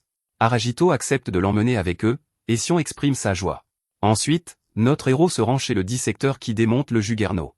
Aragito a apporté d'autres monstres qu'il aimerait faire disséquer. La fille du dissecteur se met immédiatement au travail, et Aragito se demande si la dissection est la seule chose que Reker fait dans son atelier. Aragito espérait aussi faire évaluer des objets, mais Reker ne peut pas faire cela. Reker fait remarquer qu'il serait pratique pour Aragito d'avoir quelqu'un dans son groupe qui sache utiliser la compétence d'évaluation. Aragito n'y avait jamais pensé auparavant, mais il convient que ce serait une bonne idée. La fille de Reker termine un travail, et Reker n'arrive toujours pas à croire à quel point le groupe d'Aragito est incroyable. Ils ont abattu un chien gréé et un mangeur de plants lors de la même course, c'est donc un miracle qu'ils soient encore en vie. Il souligne qu'il est courant que des chercheurs perdent la vie dans les donjons, certains d'entre eux sont même transformés en demi-humains, mais il a entendu dire qu'il existe un moyen pour eux de retrouver leur forme originale. Aragito dit qu'il prévoit de faire cela pour Theresia, et Reker explique pourquoi il tient tant à cela. Il révèle que sa femme est une demi-humaine. Elle a perdu la vie dans un labyrinthe, et des chercheurs l'ont trouvée en tant que demi-humaine. Malheureusement, elle était déjà enceinte de leur fille, Melissa. Après avoir accouché, elle a rejoint le groupe et continue de chercher avec eux. Reker explique que l'acquisition des moyens pour annuler une transformation en demi-humain exige qu'un chercheur monte en grade. Reker a dû prendre la difficile décision de se séparer de sa femme afin de pouvoir élever Melissa. Il explique ensuite que Melissa ne s'intéresse à rien d'autre qu'à la dissection des monstres. À cause de cela, elle a toujours travaillé à l'atelier, mais elle n'a aucune expérience des interactions avec des enfants de son âge. Reker déteste qu'elle gaspille sa jeunesse en espérant trouver des matériaux rares qu'il n'obtienne jamais à l'atelier. Il veut qu'elle voie davantage le monde extérieur, mais Melissa l'interrompt. Elle révèle que le mangeur de plants transportait une pierre de camouflage. Si un chercheur l'ajoute à son équipement, il peut utiliser la furtivité active. C'est une compétence qui permet au chercheur de se fondre dans son environnement. Aragito pense qu'une des filles devrait l'utiliser, mais Igarashi dit que c'est lui qui devrait le faire. Il est le plus vulnérable lorsqu'il protège les autres, et elle ne veut pas le voir se blesser à nouveau. Melissa prévient que la furtivité active consomme beaucoup d'énergie, donc il ne peut pas l'utiliser inconsidérément. Aragito pense que, s'il utilise cela, il pourrait être capable d'attaquer les ennemis avant même qu'ils ne le remarquent. Il accepte de l'utiliser et tourne ensuite son attention vers Melissa. Il se demande si elle aimerait partir en quête avec eux, et elle dit oui. Aragito explique qu'ils viendront la chercher avant leur prochaine quête, alors elle le remercie et se présente. Plus tard, nos héros se rendent à l'endroit où ils vont désormais séjourner. Aragito envoie tout le monde dans les chambres pour se préparer pour le dîner. Pendant qu'ils s'enregistrent, un type se demande s'il est le chef du groupe qui vient d'emménager. Aragito se présente et dit que son groupe va séjourner dans cette auberge. Le type révèle que son groupe était classé premier du district 8, mais qu'ils viennent d'être rétrogradés à la 2e place. Il voulait rencontrer le nouveau numéro 1, mais Aragito est très humble. Il attribue le succès de son groupe à la pure chance. Ce type s'appelle Gorg, et il peut voir qu'Aragito est très compétent. Il se demande si le reste de son groupe est également fort, et Aragito admet qu'ils ont bien un niveau 9. C'est vraiment incroyable, alors Gorg en déduit qu'il doit s'agir de la légendaire Lydia. Aragito est vraiment surpris parce qu'il pensait que ce type serait contrarié. Ils ont dépassé son groupe au classement, mais Gorg semble s'en moquer. Gorg dit que son groupe s'appelle Polari, et Aragito réalise qu'il n'a jamais nommé son groupe. Il dit qu'il parlera du choix d'un nom avec les membres de son groupe, mais Gorg fait remarquer qu'il pourrait simplement en choisir un lui-même. Aragito ne veut pas, car ce sont les autres membres qui rendent leur groupe possible. Gorg dit qu'ils devraient boire un verre ensemble un de ces jours, puis il s'en va. Ce soir-là, nos héros dînent et ils admirent la nourriture élégante. Misaki n'arrête pas de penser que la nourriture est faite pour les monstres, alors elle donne la sienne à Theresia. Lydia n'aime pas les légumes, et Igarashi lui en a mis trop dans son assiette. Elle donne le surplus à Theresia, et les filles se demandent si Aragito peut communiquer avec elle par écrit. Aragito explique qu'il ne semble pas que Theresia sache écrire. Elle comprend ce qu'elle voit et entend, mais sa capacité à communiquer avec ses propres mots a été scellée. Aragito rappelle ensuite à tout le monde de ne pas trop manger car ils iront en quête demain. De plus, ils emmèneront Melissa et Sion avec eux pour pouvoir les utiliser. Misaki craint de devoir rester à la maison, mais ce n'est pas le cas. Elle peut se joindre à eux, mais Aragito s'inquiète pour sa sécurité car elle n'est que de niveau 2. Misaki dit qu'elle peut simplement rester avec Melissa à l'arrière, et qu'elles ne participeront pas aux batailles. Elle pourrait être comme une force détachée, alors Aragito y réfléchit. Il pense que ses capacités agissent sur les personnes devant lui, donc il devrait simplement ajuster sa position si les autres filles ont des ennuis. Il aimerait voir les compétences de Misaki, alors elle le laisse regarder. Misaki a toute une série de compétences à sa disposition, ils doivent donc en choisir une. Ce sont des compétences basées sur la chance, et certaines sont trop risquées à utiliser en combat. Elle en aura de encore meilleures lorsqu'elle montera de niveau, alors Aragito dit à Misaki d'attendre avant de choisir. Suzuna dit alors qu'elle aimerait qu'Aragito regarde ses compétences ensuite. Aragito parcourt la longue liste et l'aide à choisir la compétence qu'elle devrait viser. Suzuna veut essayer la compétence de médium, mais Aragito craint que cela ne finisse par la faire posséder. Cependant, ce qu'elle veut est le plus important, alors il lui dit de la choisir. Juste à ce moment, Misaki se souvient que cette semaine comprend un bain. Les filles se demandent avec qui Theresia aimerait prendre un bain, mais Aragito change de sujet. Cette nuit-là, Theresia va voir Aragito parce qu'elle a encore eu une surchauffe après le bain. Les changements brusques de température sont mortels pour les hommes lézards, alors Aragito commence à la soigner. Il fait ensuite remarquer que Theresia l'a constamment aidé, mais qu'il ne l'a jamais remercié correctement. Aragito la remercie d'avoir rejoint son équipe, et Theresia lui prend simplement la main. Il est évident qu'elle veut dire quelque chose, mais elle ne peut pas communiquer. Aragito lui dit de se souvenir de ce qu'elle veut dire et de le garder pour plus tard. Il lui promet de la transformer à nouveau en humaine quoi qu'il arrive, afin qu'elle puisse le lui dire à ce moment-là. Le lendemain, tout le monde en ville panique car une tonne de monstres sont apparus. Nos héros sont horrifiés, tandis que Lydia souligne qu'il s'agit d'une débandade. Les monstres commencent à ravager toute la ville, alors Aragito dit à tout le monde de se mettre à l'abri dans la guilde. Il se demande pourquoi ces monstres sont en dehors du labyrinthe, alors Lydia révèle qu'il s'agit d'une déferlante. Elle explique qu'un labyrinthe expulse occasionnellement les monstres en excès pour maintenir son équilibre. Louisa s'excuse car la guilde aurait dû prévoir cela, ils ont trop attendu pour agir, et voilà le résultat. Maintenant, les gardes sont trop occupés, donc ils ne pourront pas arriver à temps. Aragito a une idée, alors il dit à Suzuna d'utiliser la compétence de pose de sel, et il demande à Louisa d'apporter du sel également. Louisa le supplie de protéger cette ville, et Aragito lui assure qu'ils le feront.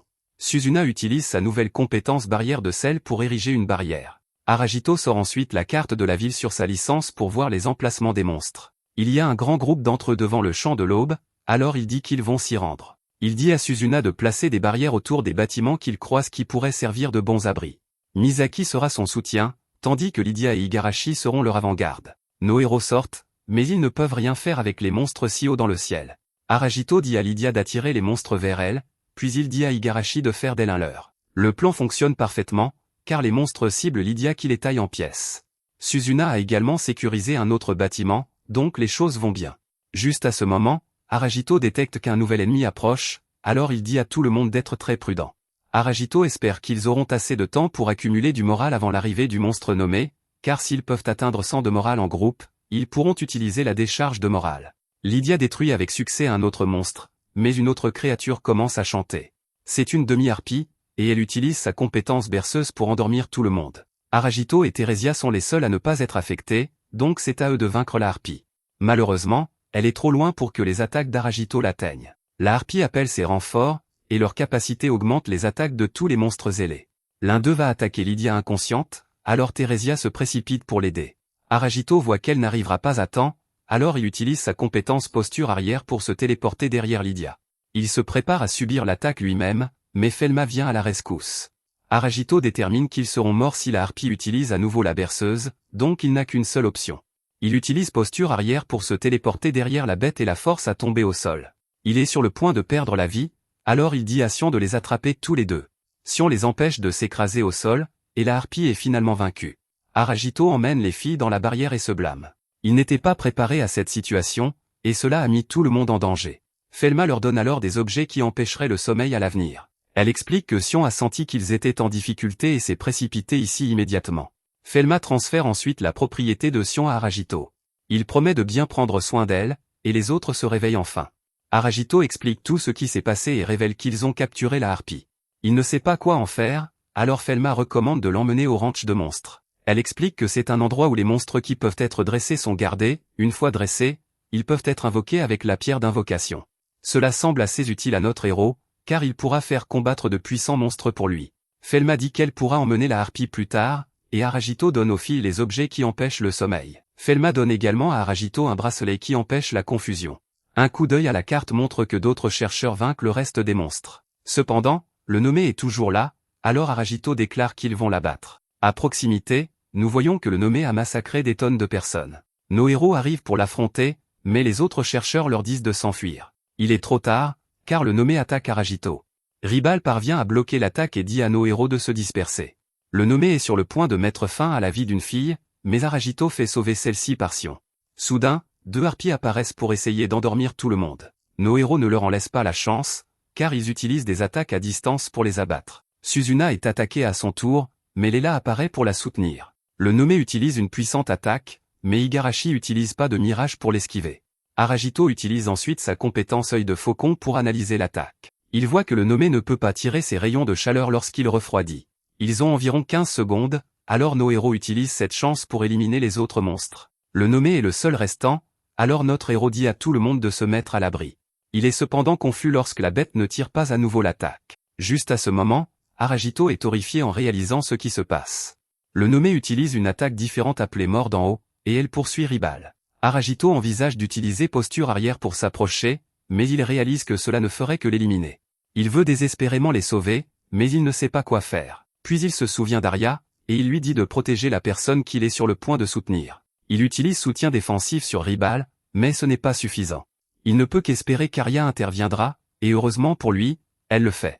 Arya accorde sa protection, et deux bras géants sortent de nulle part pour arrêter la bête. Elle active sa capacité appelée bras gardien, et tout le monde regarde avec émerveillement.